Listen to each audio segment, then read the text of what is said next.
স্বামীকে প্রবাসে রেখে, সেই 21 বছরের ছেলে সন্তান রেখে সেই নারী কিন্তু পরকীয়ায় জড়িয়ে যায়।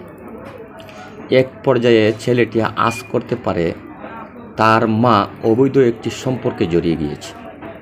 তখন তো 21 বছরের একটি ছেলে বাধা দিতে পারি, তার কাছে খারাপও লাগতে পারে। এতে করে যে গর্ভধারিণী মা সেই ছেলেকে একেবারে দুনিয়া থেকে বিদায় করে দেবে, সেই ছেলে তো কোনোদিন ভাবতে পারেনি। সুপ্রিয় দর্শক, ওই ধরনের একটি ঘটনা ঘটেছে চট্টগ্রাম কক্সবাজারে। অত্যন্ত দুঃখজনক ও নিন্দনীয়জনক একটি ঘটনা। দেখেন, ছেলেটা অত্যন্ত সুন্দর এবং 21 বছরের একটি ছেলে, যার সম্পূর্ণ বুঝ হয়েছে। সেই ছেলেকে বিয়ে করানোর কথা, তার ঘরে সুন্দর একটি স্ত্রী এনে দেওয়ার কথা। যে মায়ের, ওই মা তার বাবাকে রেখে প্রবাসের মাটিতে, যে বাবা দিনরাত পরিশ্রম করছেন সেই ছেলে সন্তান এবং স্ত্রীর জন্য, সেই স্ত্রী পরকীয়াতে বাধা দেওয়ার কারণে, সেই সন্তান বাধা হয়ে দাঁড়িয়ে যাওয়ার কারণে আজ সেই সন্তানকে কিন্তু সেই গর্ভধারিণী মা এই পৃথিবী থেকে একেবারে বিদায় করে দিয়েছে। সুপ্রিয় দর্শক, কি বলবেন? ফেসবুক তথ্য প্রযুক্তি খুললেই ওই ধরনের ঘটনা আমাদের সামনে এসে উপস্থিত হয়। আপনাদের মূল্যবান মতামতটি আপনারা কমেন্ট বক্সের মাধ্যমে জানাবেন। তার কি শাস্তি আপনারা দাবি করেন?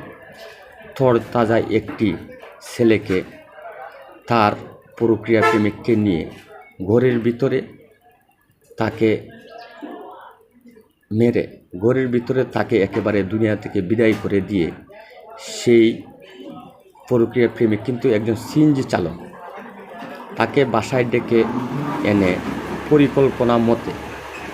পরিকল্পনা করে পরকীয়া প্রেমিক এবং সেই সন্তানের মা, সেই প্রবাসী স্ত্রী দুজনে মিলে সেই ছেলেকে দুনিয়া থেকে বিদায় করে দিয়ে সেই সিএনজি চালক সিএনজি নিয়ে চলে গিয়েছে।